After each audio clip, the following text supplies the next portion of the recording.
اس پر وہ روحیں کہتی ہیں کہ پھر تو وہ جہنم میں گیا ہوگا۔ محترم ناظرین، ہمارے پیارے نبی کریم صلی اللہ علیہ وسلم نے فرمایا کہ تمہارے اعمال تمہارے ان رشتہ داروں اور تمہارے خاندان والوں کے سامنے جو آخرت یعنی عالم برزخ میں ہیں پیش کیے جاتے ہیں۔ اگر نیک عمل ہوں گے تو وہ خوش ہوتے ہیں اور کہتے ہیں کہ اے اللہ، آپ کا فضل اور رحمت ہے، بس اپنی یہ نعمت اس طرح پوری کیجیے اور اس پر اس کو موت دیجیے۔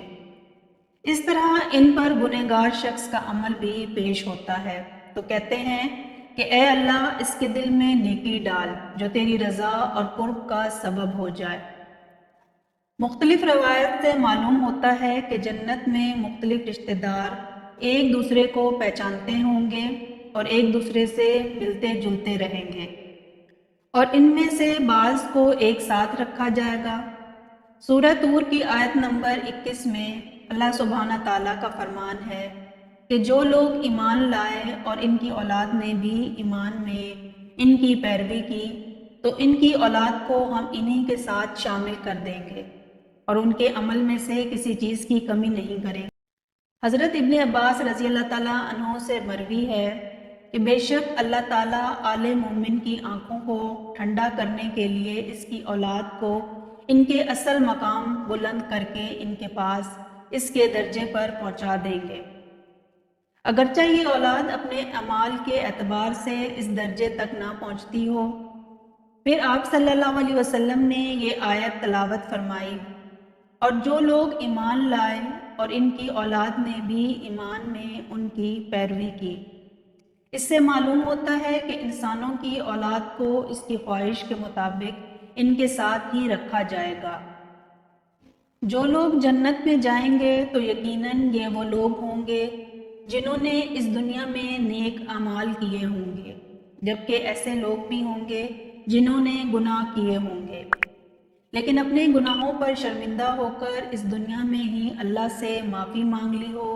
اور صدقے دل سے توبہ استغفار کر لیا ہو، اور اللہ تعالیٰ ان کو معاف فرما کر جنت میں داخل کرے گا جہاں اللہ ان کی ہر خواہش پوری فرما دے گا۔ اور یقیناً اس کی خواہش میں سے ایک خواہش یہ بھی ہوگی کہ دنیا میں اس سے جو بھی گناہ سرزد ہو چکے ہوں یا کوئی گناہ والے اعمال اس نے کیے ہوں تو اس سے وہ تمام اعمال بھلا دیے جائیں، کیونکہ جنت امن اور سکون کی جگہ ہوگی جہاں منفی خیالات اور غم و غصے کی کوئی گنجائش نہ ہوگی، اور ایک مومن اور جنتی کے لیے ہر طرف خوشحالی ہی خوشحالی ہوگی۔ جیسا کہ سورۃ بقرہ کی آیت نمبر 25 میں ارشاد باری تعالیٰ ہے، اور جو لوگ ایمان لائے اور نیک عمل کرتے رہے ان کو خوشخبری سنا دو کہ ان کے لیے جنت میں باغ کے نیچے نہریں بہہ رہی ہیں، جب انہیں ان میں سے کسی قسم کا میوہ کھانے کو دیا جائے تو کہیں گے یہ تو وہی ہے جو ہم کو پہلے بتایا گیا تھا، اور انہیں ایک دوسرے کے ہم شکل میں بھی دیے جائیں گے، اور وہاں ان کے لیے پاک بیویاں ہوں گی اور وہ جنت میں ہمیشہ ان کے ساتھ رہیں گی۔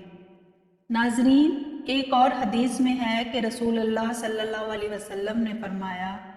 کہ جب اہل جنت جنت میں داخل ہوں گے اور ان میں سے کسی کو اپنے بھائیوں اور رشتہ داروں سے ملنے کی خواہش ہوگی تو اس کا بستر اسے اڑا کر ان کے بستروں کے برابر پہنچا دیا جائے گا، اور پھر دونوں تکیے لگا کر دنیا میں گزرے ہوئے دنوں کے بارے میں باتیں کرنے لگیں گے۔ ان میں سے ایک اپنے ساتھی سے کہے گا کہ اے فلاں، تمہیں یاد ہے کہ اللہ نے فلاں دن اور فلاں جگہ پر ہماری مغفرت فرمائی تھی، اس طرح کہ ہم نے اللہ سے دعا کی تھی اور اللہ نے ہمیں مغفرت کا پروانہ عطا فرما دیا تھا۔ رسول اللہ صلی اللہ علیہ وسلم کے مزاج مبارک کے بارے میں متعدد احادیث مبارک میں بیان کیا گیا ہے کہ آپ صلی اللہ علیہ وسلم انتہائی شگفتہ مزاج تھے اور نرمی اور محبت سے اور مسکرا کر بات کیا کرتے تھے۔ آپ صلی اللہ علیہ وسلم بے اختیار ہنس بھی دیتے تھے، مگر یہ اس وقت ہوتا جب آپ صلی اللہ علیہ وسلم آخرت کے حالات بیان فرما رہے ہوتے۔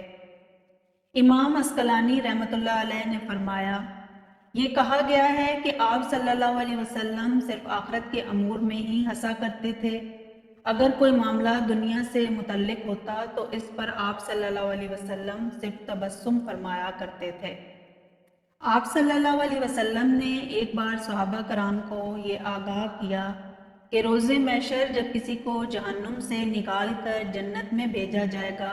تو اس کی حالت کیا ہوگی۔ اس پر آپ صلی اللہ علیہ وسلم نے ہنس کر واقعہ کا احوال بیان کیا۔ بخاری شریف اور مسلم شریف میں یہ متفق حدیث مبارکہ یوں بیان کی گئی ہے کہ حضرت عبداللہ بن مسعود رضی اللہ تعالیٰ عنہ سے روایت ہے کہ حضور نبی کریم صلی اللہ علیہ وسلم نے فرمایا، مجھے اچھی طرح معلوم ہے کہ سب سے آخر میں جہنم سے کون نکالا جائے گا، یہ سب سے آخر میں کون جنت کے اندر ہوگا۔ یہ آدمی اپنے جسم کو گھسیٹتا ہوا جہنم سے باہر نکالے گا، چنانچہ اللہ تعالیٰ اس سے فرمائے گا کہ جاؤ جنت میں داخل ہو جاؤ۔ وہ جنت میں داخل ہوگا تو اس سے گمان گزرے گا کہ شاید یہ بھری ہوئی ہے، چنانچہ وہ واپس لوٹ کر پھر عرض کرے گا، اے رب وہ تو بھری ہوئی ہے۔ بس اللہ تعالیٰ اس سے فرمائے گا، جا جنت میں چلا جا۔ لہٰذا وہ جنت میں داخل ہوگا۔ جنت میں جا کر اسے پھر گماں گزرے گا کہ شاید یہ بھری ہوئی ہے۔ پھر وہ لوٹ کر عرض کرے گا، اے رب یہ جنت تو بھری ہوئی ہے۔ چنانچہ اللہ تعالیٰ اس سے پھر فرمائے گا کہ جا اور جنت میں داخل ہو،